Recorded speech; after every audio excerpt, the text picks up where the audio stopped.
What's up, Canes fans? Peter Ariz here with CanesInsight.com, bringing you today's edition of the CanesInsight Daily Podcast, brought to you by Anajar and Levine Accident Attorneys. Shout out to our sponsors as well at Caneswear. Have a big show lined up for you today. Baylin Trujillo, one of the top quarterback trainers in the country, based here in the state of Florida. He's actually Dereon Coleman's trainer. New Miami Hurricanes commit from last week, and we get in depth to the talent that is Dereon Coleman. And obviously, Baylin trains him, works very closely with him, has worked with him since he was about 10 years old, so he knows him very well, has seen his progression. And as he explains, Miami's getting a very talented quarterback here for the 2026 class, a guy that he thinks that Miami can really build upon. And he comes on the show next year, CanesInsight Daily Podcast. And don't worry, D-Money will be back soon. He's been on his vacation, but we haven't stopped every day, Monday through Friday here. And it's been a big stretch of commitments here for the Canes, Dereon Coleman being one of those. Obviously, he's for next recruiting class, but always important to get that early quarterback commit to build the class around. And he's an exciting one. So coming up next year on the CanesInsight Podcast, Baylin Trujillo, Dereon Coleman's personal coach. All right, Canes fans, very excited to be joined now by a very special guest here on the CanesInsight Podcast, Baylin Trujillo from Advanced QB Camp, B-True's Advanced QB Camp. The branding, man, it's come a long way, man. I remember talking to you back in 2016, so like 8 years ago at this point, when you were, I think, really first getting into the training aspect of things. And it's awesome to see how far you've come. This guy works with a lot of the top quarterbacks, not only in the state of Florida, but nationally now, becoming a big-time name in the QB training scene. Baylin, man, how are you doing? And appreciate you taking some time to join us today. Yeah, no, I appreciate you having me. I'm doing really well. Things are going really great right now, especially in the training space. Been blessed enough to be around a lot of good talent. I think there's always been great talent here in Central Florida. They just never really been looked at. And I think, with the addition of Twitter and how social media is run these days, these guys are able to be marketed and get on a bigger platform where guys all across the country can see what my guys are doing. And I wouldn't say mastered that space, but I know a way of really how the algorithms work to where I can put my guys in front of the right people all the time through social media and use that to our advantage. And I learned that through my mom, watching her, because she's, really big into marketing. And so just learning how she did things to really put out products. It's the same thing I use and the same strategies I use as to market my quarterbacks. And I'm very big on that because it's the only way these kids are really getting looked at. And so a lot of these trainers out there aren't doing that for their kids. They want to collect a check, but they're not willing to do all the other work outside of just training. And I'm willing to do that because that's what I love to do. And again, at the end of the day, if my guys are being marketed and they're the ones living out their dreams, that's the reason why I'm doing what I'm doing every day. And, if other guys leave certain trainers to come work with me, I mean, that's on them. But I'm much more than just your average quarterback coach. I'm doing everything. I'm your mentor. I'm your trainer. I'm your marketer. I'm your recruiter in a way. And so that's what I do, man. And again, I've been blessed enough to do this thing for about 10 years now. Worked with a lot of the top guys here in Central Florida that's ever come out of this place, as well as across the country. Been blessed to be a part of Elite 11 for 6 years. And it's just through that experience I got to meet you, but it's just been building my network as the years been going on, man, and working with this NFL guy and this former athlete, and then just again building a team together around me that's helped me, really market my brand and get it out there. Where I've got guys traveling from Canada, got guys from Oregon, got guys from Alaska, got guys from Seattle. They're all flying in, on a regular basis just to train with me, and it's just such a pure blessing and very humbling to see how my business has really taken off. And then, not to mention, training, 3 of the top 10 quarterbacks in the entire country, it's definitely helped my platform get bigger as well through that. And then these guys, these coaches, they trust my process. They see what it's like. They see me in camps. They see me, in training videos, and they trust it. And they believe in, what I'm doing with my quarterback. So that's why you see a lot of my guys get offers, because these coaches, if I put if I put my name on a kid, they know it's all business because my kids produce and again, it's up to them. At the end of the day, I can train a kid as much as I want, but if they're not producing on Friday nights, they're not getting the offers. So it's easy to market a kid when they're going out there and producing. And that's why I take pride in, I'm not for everybody. I'm not the good job coach. I'm not trying to get everybody's kid to be my client. A matter of fact, my job is to weed you out. I don't want you around unless you want to be elite. So, I'm going to make it hard for you, but chances are if you stick it out, you're probably going to live your dream just like most of my guys do. Yeah, and I just put your Twitter up there, so everyone out there go follow Baylin. Always putting great quarterback related content out. Obviously, we'll get into it in just a second. Work with Dereon Coleman, recent Hurricanes commit for the 2026 class. But all in all, man, it seems like the narrative has kind of changed around quarterbacks in the state of Florida, right? We know there's always been talent at the position, but Texas, California they seem to always get the hype and the buzz around it. And for, deservedly so, right? So many greats have come out of those states and other states. But it seems like the last few years, the narrative has kind of changed a little bit where schools are coming down to Florida, pretty aggressively now to find quarterbacks, where before it was like, yeah, well, a lot of skill position guys down here, but I guess they would say that the polished quarterbacks, so to speak, you wouldn't find them in Florida. But now it's kind of flipped a little bit where they're seeing, man, there's a lot of guys with real tools down here. And someone like yourself who has the ability to and the opportunity to work with a lot of these guys, do you see that narrative kind of changing? Because you do talk to a lot of these college coaches across the country. Yeah, and it's only changing because I think the training is getting more elite down here in this. We got a lot of great quarterback trainers here in the state of Florida, and and I take pride in hopefully being a part of that conversation. But I mean, there's a lot of great guys down south. You got guys in Tampa, obviously in Jacksonville. So there's a lot of great quarterback trainers, Central Florida.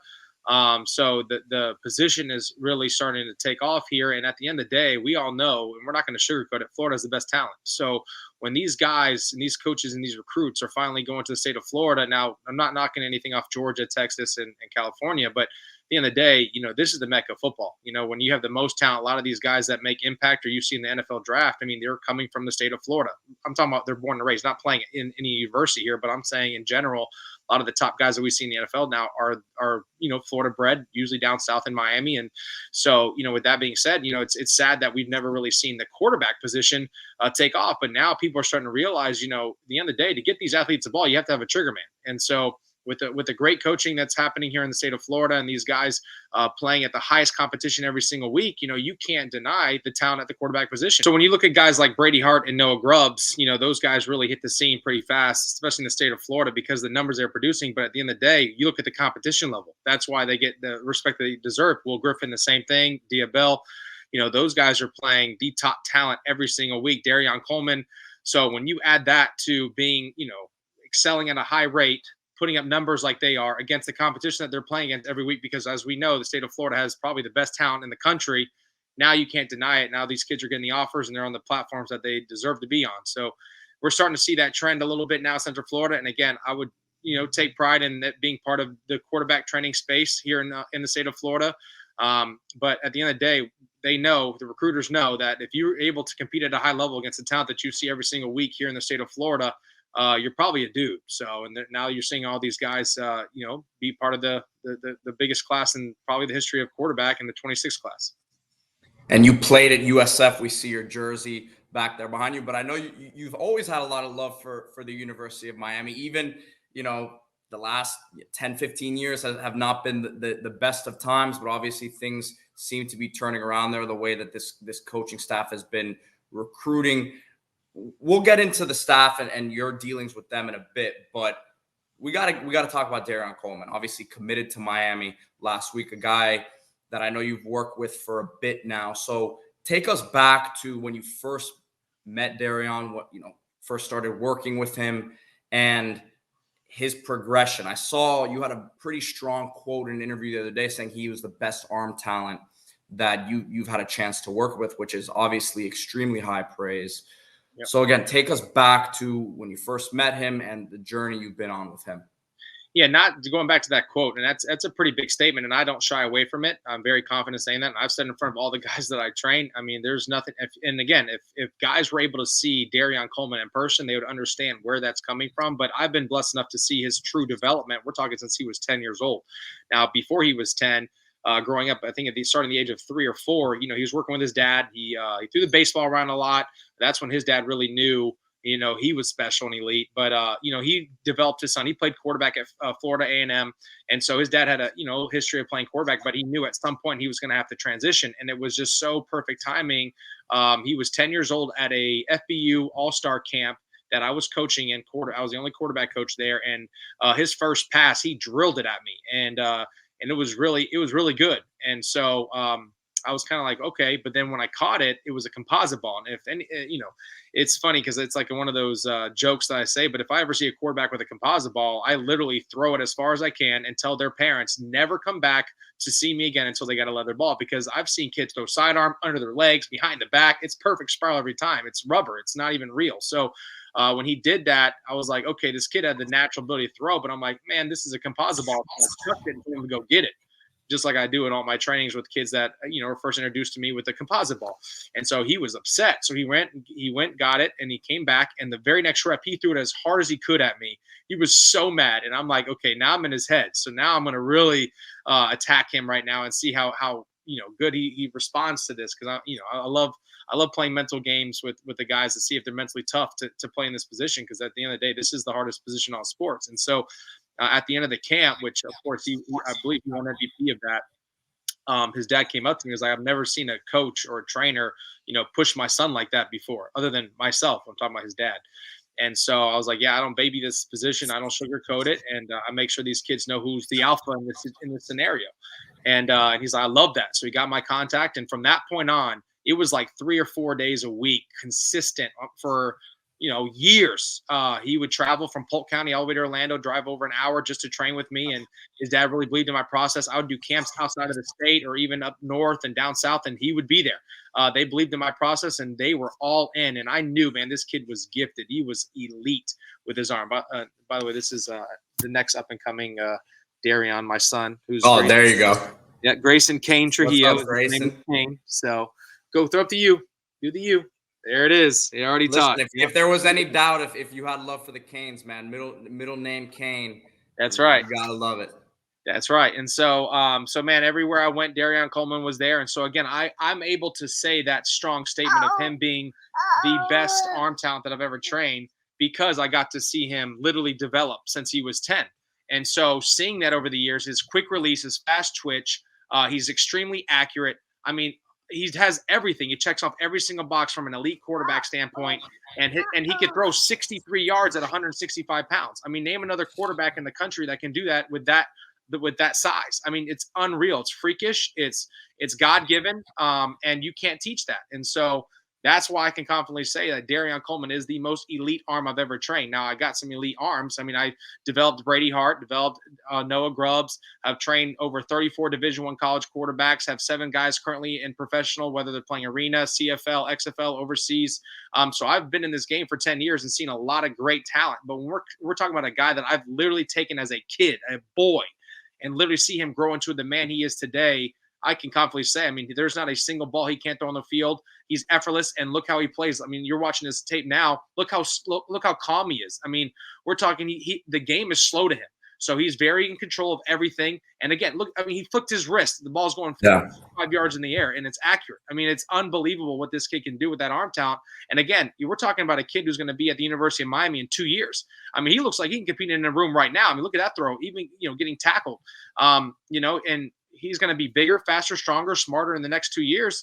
I mean, if you're telling me he's not going to get worse than what you see now. So right. The lottery when we're talking about this. And again, this kid split time last year, had over 20 Division I offers, and was silently verbally committed for a while to Oklahoma. That ain't no slouch either. So I'm talking about a kid who is elite, and everybody sees it. And if you see, again, the only way you're really going to understand Dereon Coleman is if you see this kid live in person, and then you're going to be like, "Whoa!" I mean, I'm on the record saying this. Joe Sloan, the quarterback coach at LSU, told me on the phone if this kid was 6'3" or 6'2", 6'3", he would give him every single dollar in the building.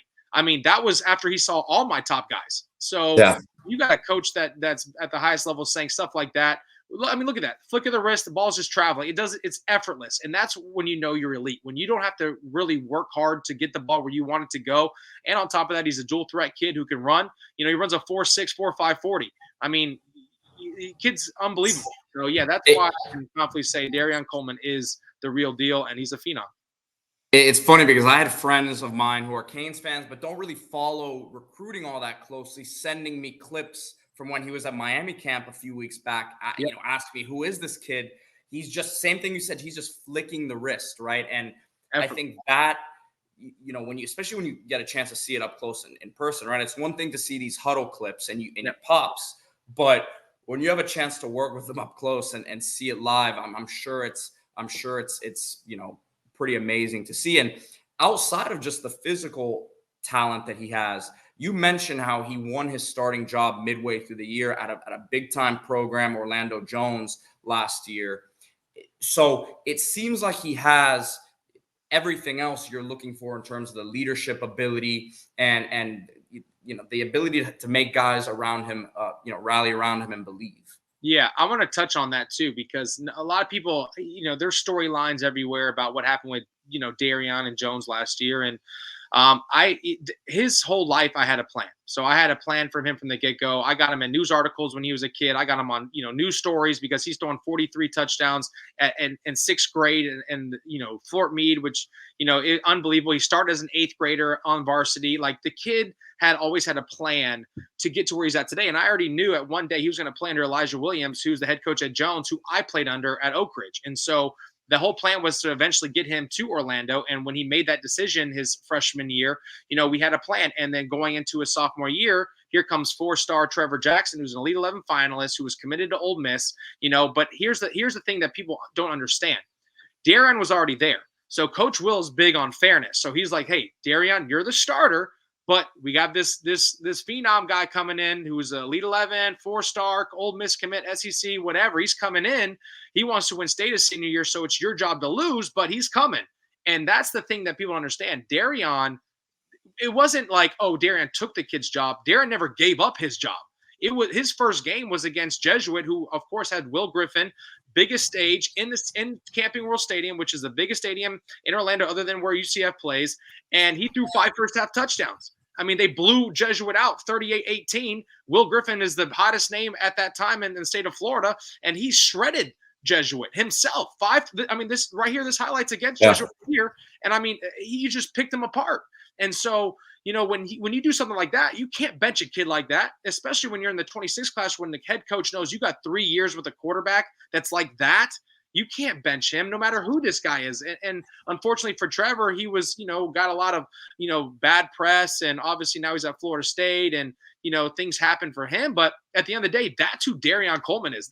He is a competitor and he don't care who you are. You line it up, he's going to win the job. And that's why I'm confident when I say these things about Dereon, how elite he is, because when you see him in any type of competitive environment, he becomes the alpha. He is that guy.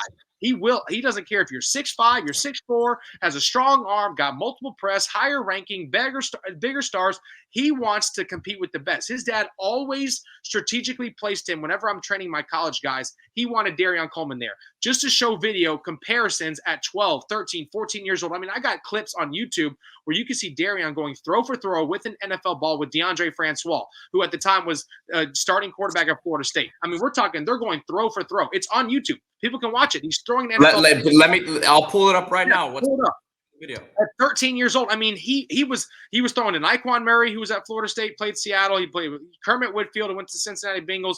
Jaquez Patrick, one of Florida State's best running backs in history. They're all there in that same training. And Dereon, 13-year-old little Dereon's out there throwing throw for throw with DeAndre Francois. I mean, you can't teach that. You can't. It's something that is only for the movies and the storybooks. I mean, the kid was always destined to be great, and so that's why you see me getting passionate. And I mean, I'm so excited because I'm a Hurricane fan. So now I got a guy who I know possesses the things that can take him to the highest level. I'm talking Heisman trophies, national championships. He possesses all of that, and yet he's going to now represent the University of Miami. I am super ecstatic. I mean, right here, he's 12 years old training with me. I mean, look at this arm talent right here. This is a high school ball, by the way. Look at the flick of the wrist. This is a high school ball. He's at 12 years old right in this clip that you guys are watching right now. I mean, it is effortless. Look at this. I mean, smooth mechanics, fast release, very good footwork. He's very calm, controlled in everything he's doing. And he's just a competitor. I mean, that ball is snapping. It's just effortless. And so with that being said, I mean, Dereon Coleman is the future of Miami, and I think we're going to see probably one of the best quarterbacks to ever leave this state of Florida, especially in this 26 class that everybody's raving about, including myself. And Dereon Coleman is now a Miami Hurricane, and I'm ecstatic. I'm excited to see it happen. Listen, when he committed, and obviously the Canes fans were excited. Obviously, you know what happens when guys commit. The rival fans are immediately going to do what they do and talk down on the kid. And everyone's like, well, he's not the biggest guy. What do you have to say to those people who are questioning the size aspect of things with him? So I'm going to do a little thing that's been out there that no one wants to talk about. So there's two things to that question. One, no one's ever questioning his ability to play football. So why aren't we talking about that? There's not a single person out there that says he can't even play football. He's not even good enough. Nobody's saying that. So again, are we talking about measurables or are we talking about performance? At the end of the day, we got to win games. You got to perform at the highest level, and Dereon Coleman's doing that. So nobody's questioning his ability to play. That's why he's got 20 plus offers. That's why he didn't lose his job to a 4-star quarterback as a sophomore.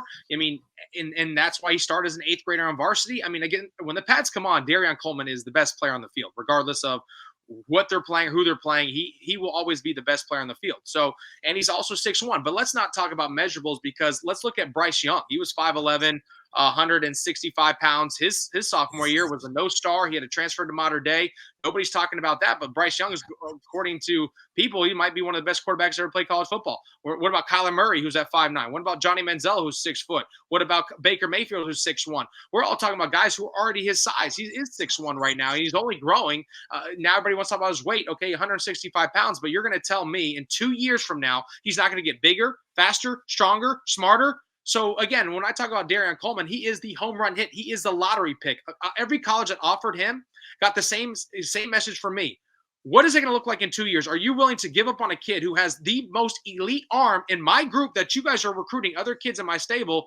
Or are you willing to bet your program on him, because in 2 years, he might be the face of your program. He's going to go win a Heisman Trophy. He's going to go win a national championship, and he'll be a first-round draft pick. Are you willing to bet on that? Because if you are, I am too. I'm putting my whole business on this kid. That's the exact conversation I had with all these guys, including Shannon Dawson, who I talked to a year ago. I mean, he went to go see Dereon in a complete practice and loved him, said his arm was elite. He saw Noah that same day. He saw Brady that same day. He went to go see Dereon for an entire practice. That was the only kid that he saw for the entire practice because of how much I talked about him.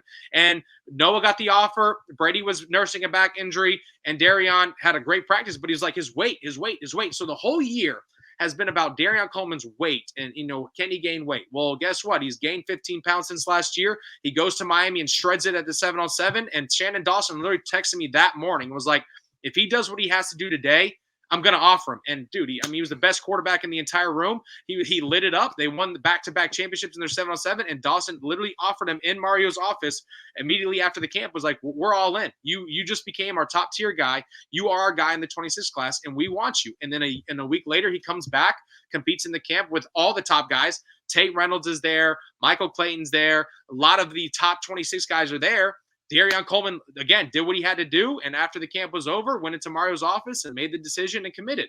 And so, ever since that happened, he announced it on his birthday on July 3rd, which was always the plan. But again, Dereon Coleman is elite, and no one can take that away from him. Everybody can talk about measurables all they want to, but at the end of the day, when you turn his tape on and you watch it just like we did earlier in this segment, you can't tell me the kid's not an elite quarterback. And he's playing against the toughest competition in the country. He's at Jones High School, surrounded by guys who might also be at the University of Miami. They've got one right now, Malik Bryant, that's currently there. They send guys to college. Coach Will is a coach that coaches the game of football, not just trying to get a bunch of athletes to win, but he actually teaches them the game. So Dereon's already going to be the smartest quarterback in the room when he's coming out of high school. He's training with me nonstop, and he just has a great supporting cast around him, a dad that's also played at the highest level at quarterback. So he's got so many pieces in his room that when he leaves that door, when he goes to Miami, he's going to be ready to compete right now. And I'm telling you right now, I would bet my business that the first or second year that he's at the University of Miami under Shannon Dawson's offense, he will be the starting quarterback in the face of the University of Miami. Yeah, and that leads me into my next question. You mentioned Shannon Dawson here a couple times. What has been your relationship with him, and obviously Coach Cristobal as well as the head coach does a phenomenal job, as a recruiter. But your dealings with the Miami staff, not to single out any other staffs or coaches across the country, but what do you like about their approach, not only when it comes to recruiting, but coaching these guys up. Because at the end of the day, recruiting is recruiting. Everyone can talk a good game, right? But in terms of the coaching and what you see and what you've, with your own eyes, had a chance to really get close to with these guys, what is it that you like about their approach? Yeah, I mean, I'm gonna be honest with you. I'm connected everywhere. I love every program that believes in the kids that I train, especially when they believe in my development. A lot of my guys, like you see, Noah's at Notre Dame, Brady's at Michigan. I have great relationships with both those staffs. I mean, all those guys, and I mean, all the guys that literally all the coaches that have offered my guys, I have really good connections with. And again, I'm all about relationships. So, if I trust the coaching staff and they tell me where my guys sit on their boards, I make those moves, and it's like a chess piece where I'm like, hey, these guys think you're their number one, and this guy thinks you're number one. So then all my guys make the right decisions for where they end up going to college. Because at the end of the day, I'm avoiding the transfer portal. I want my guys to go where they're loved and they're going to get a true opportunity to be the guy, whether it's their redshirt freshman year, true freshman year, or maybe it's your sophomore year. But at least we know where these guys stand. So that's my job as the middleman to let my guys know, hey, I'm in conversations with all these guys. So this is where you stand on their boards. As for the University of Miami, Shannon Dawson's my guy. I mean, from the first week he got on campus, and I take pride in that because, again, my favorite school as a fan outside of training, which I'm a fan of all the colleges that offer my guys and will always support. I got Michigan gear now. I got Notre Dame gear. I need, Middle Tennessee gear, Florida State gear. I've got Florida gear. I've got gear for. Well, I don't know about those two, man. I don't know about I have those. to say it because I got quarterbacks that played there, right? So I support whenever my guys are on the field. I support it. So and no matter what, because at the end of the day, it's about them. It's not about me. But as a fan, my job is to always get in connection with any coaching staff that's at the University of Miami. So I had a really good relationship with Coach Ponce, who was there before Shannon Dawson. Now I have a good relationship with Coach Dawson. And so I take pride in that because at the end of the day, I want to be at as many Miami games as a fan myself, along with, hopefully having the opportunity of one of my guys to play there. Now I got one in Dereon Coleman, but, that was always my goal. And so when Shannon Dawson first got to University of Miami, within a week, I hit him up. And I actually went down to Miami, talked to him, and we had a really good conversation.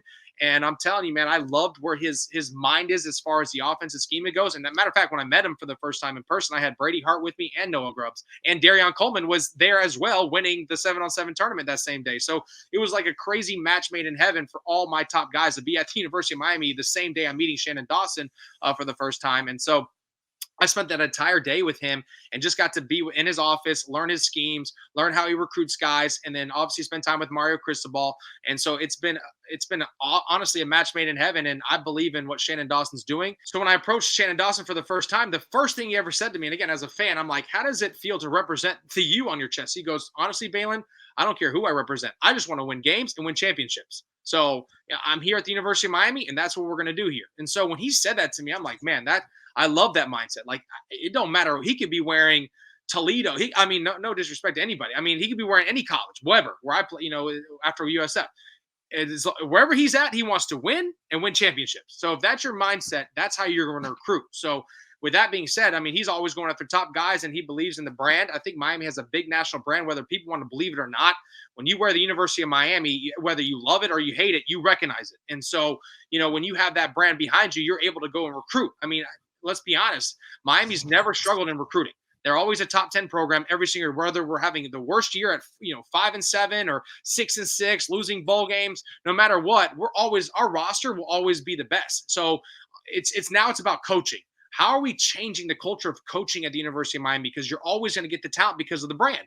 Everybody wants to represent the University of Miami. Historically, we're the only people that have a 30 for 30. We have ESPN monologues on us. We have, history of the best, arguably the best team to ever step on a field in 2001, right? So there's so many things with the University of Miami that everybody loves and attracts. And not to mention, you're in the state of Florida and you're in Miami. I mean, we talk about celebrity status, money, opportunity, business, professional teams. Everything is right there to your disposal if you're at the University of Miami. And so Shannon Dawson knows that. Mario Cristobal knows that.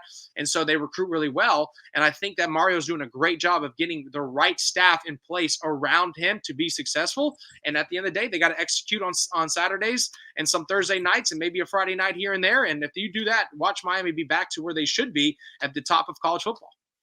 I'm curious, now that we're talking about Miami, how much of a chance have you had to watch of Cam Ward?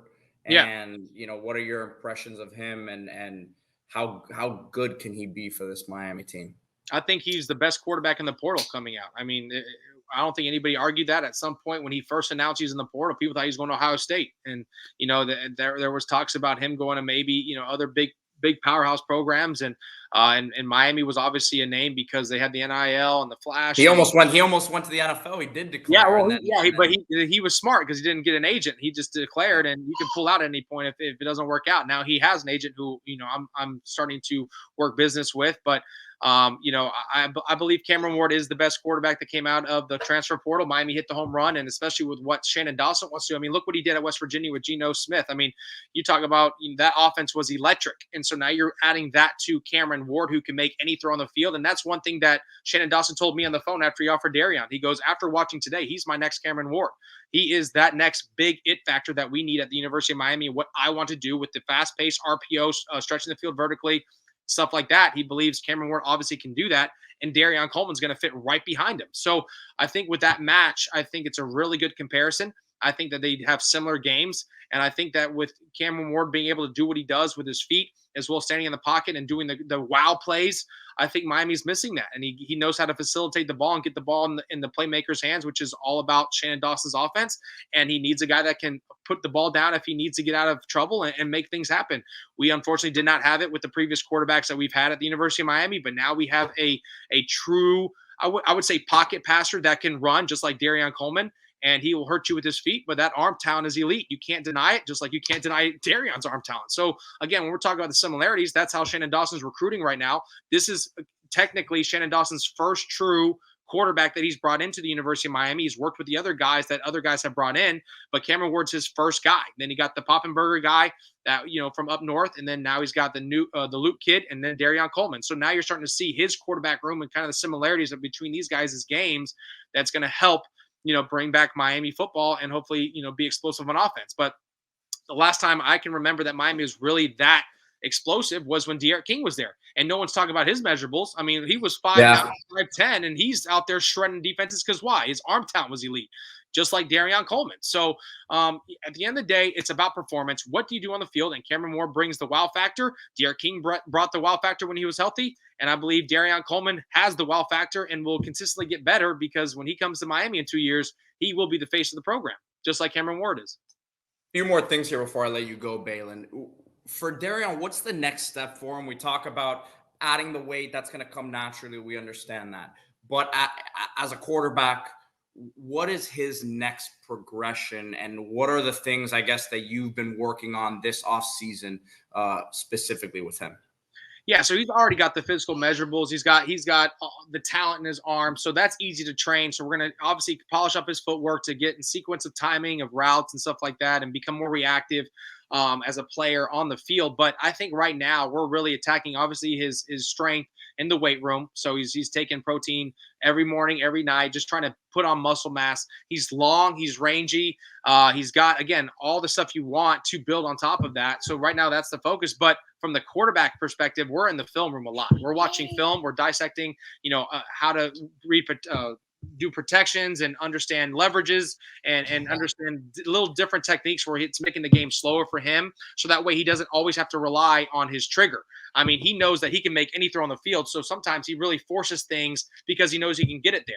Well, now I'm trying to train him as well as his head coach, Coach Elijah Williams, to understand your why. Why are you throwing here? No, because you're going through your progressions, which if you watch his tape, he's so smooth, man. He's very controlled. So he goes through his progressions, but understanding the why you're doing that. So that way it's now automatic. Okay, you see the guy buzz the flat and I'm throwing curl behind him. So now we're becoming reactive and not thinking anymore. So eliminating thinking for Dereon, which he's done a great job of, just really understanding that over and over again and just getting in the mind in the film room. I think that's honestly the next, big step for him, but he's already doing that at an elite level.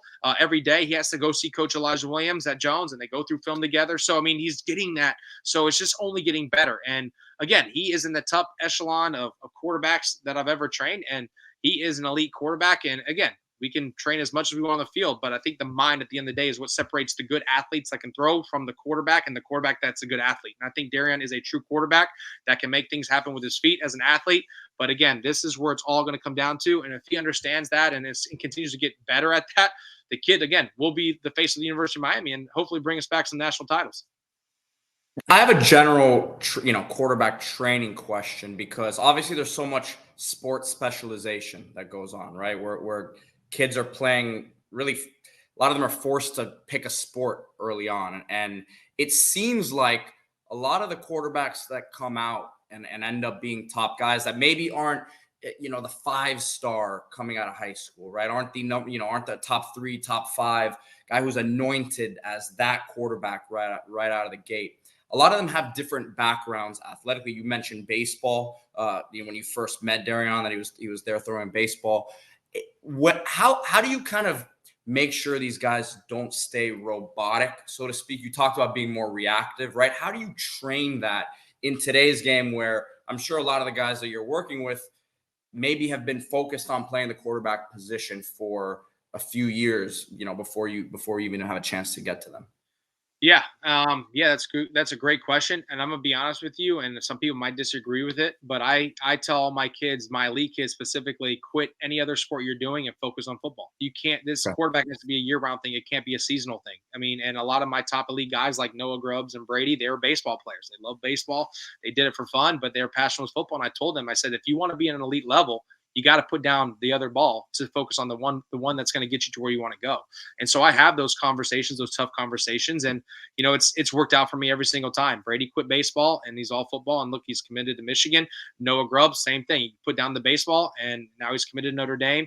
Dereon just played baseball as a kid, but he's been a football guy pretty much ever since he was 10 years old. I never seen him play another sport other than maybe he did some track here and there, but it was all. And then he plays basketball on the side sometimes, but he's all about football. And so when you want to be elite, this position specifically, you got to put down the other sport, in my opinion. Now you see a lot of guys that play dual sports. That's awesome. But when you want to perfect your craft and be at the top and elite level, I think you really got to focus in on your passion and go after it. Whether that's quarterback, whether that's baseball, basketball, tennis, golf, doesn't matter. Whatever you're passionate about, go all in with, because you only got one shot to do this, especially in high school. Now, as a kid, do all of them because you learn motor skills, you learn how to be coordinated, do everything. But when you get to like that seventh, eighth grade range, you especially at quarterback, you want to really focus on those skills and really perfect it so you're not so robotic, or you're not having hitches in your throw or off timing because the baseball throw is a lot different than the football throw, or your mechanics are off. There's little details that kids don't even realize that's happening based off the repetition of a different sport, or throwing a different ball, or doing a different movement. I mean, it all is different. The only thing that I can really tell anybody that I train that plays both baseball and football is the only thing you can take from both is batting cages. Go to the batting cage as much as you want because you're rotational. Be rotational. That's what I want you to be as a quarterback. I want you to rotate fully through your lower body, and as a hitter, you have to do that. So, and it's a short step, not a long front stride step. So, there's a lot of similarities between hitting a baseball and throwing a football. And so, I tell all my league guys, go to the batting cages 2 to 3 times a week, and as soon as you're done hitting the ball, go out and throw routes on air. You'll see the difference in how the power from your back leg is transferring weight from back to front. So, stuff like that is very important. And so, that's really what I do. But when you talk about stars and rankings and all that, at the end of the day, they're going to land where they land. But again, what matters is you could be a 5-star and be a bust. You could be a 3-star and be the first round draft pick. You could be a no star like Cameron Ward, and now he's the highest paid player in NCAA. I mean, you don't know how these work, but at the end of the day, you got to perform. And so I pride that in how they train. And I'm not easy. And I throw them in chaotic situations to where I believe that my training is a lot harder than the games that they're playing on Friday nights, which is why you see a lot of my league guys consistently play at high levels. And that's what it is. I wanted to give you a chance here to kind of shout out some guys who are, that you're working with, that you think are next up. That, you've mentioned Noah, you mentioned Brady, Dereon. We were talking about these guys, but who should? Because listen, college football fans across the country listen. It's not just Canes fans, but who should they be looking out for coming up next for you? Maybe someone under the radar that you just don't think is getting the recognition they deserve right now. Yeah, I mean, I've several in the 26 class. I think Noah Schuback is one that people need to recognize. He's from Alabama. Now he's in Texas at Melissa High School. I think he's a stud. I think Tyson Davison from Apopka High School played Dereon in the spring game. I think he's a stud at the 26 class. I believe Jackson Presley, who's in Montana, who's going to make a decision here soon. He's a 3-star dual threat kid out of Montana, which never really produces quarterback, so he might be the biggest recruit ever, and I train him consistently. I think he's going to be a special name to watch out for. I got this kid named Baylin Sanchez that's here in Orlando that's under the radar. He's really starting to take the 26 job as a 26 starting quarterback here at Lyman High School. I think he's a guy to watch out for. I mean, I have a big list in that 26 class. Connor, he's from Texas or Oklahoma. He's another one to look out for. And so, with that being said, my younger class, this is the group I'm excited about too, because now it's kind of transitioning to the 27 class. You got Will Jackson, who's a 6'4" freak. He's got 6-7 Division I offers already. You got Joseph Allen, who has got one of the most talented arms I've trained. He's got about 6 or 7 Division I offers. We got 28 class. I got Austin Christian. I got AJ Chung. AJ Chung he's a phenom. I mean, if he can just get some size, he might be another one of those conversations where he's the best arm I've ever trained. Austin Christian, he's got a smooth arm. He's got a couple offers already in the 28 class. Joaquim Cavaculis back to the 2027 class. I think he's honestly one of the, I don't know if funnest is not even a word, but I love watching him throw football. It's like watching magic. And he's got I believe 7 or 8 Division I offers already, and I'm really trying to work now the University of Michigan and Miami with him right now currently. And I think, again, if you watch him throw, I mean, he is elite. And so those are probably some of the ones that really stick out in the front of my mind that I've been consistently training and working and trying to be at the highest level right now. But man, I got so many names, and again, I promote all these guys on my Twitter and Instagram and stuff. So if guys want to go out there and watch it, I think there's another one up in Georgia at Valdosta. He's 2027, I believe, too, as well. He goes to Lowndes High School, where former quarterback at Miami played. Yep. So he's like the next one in line.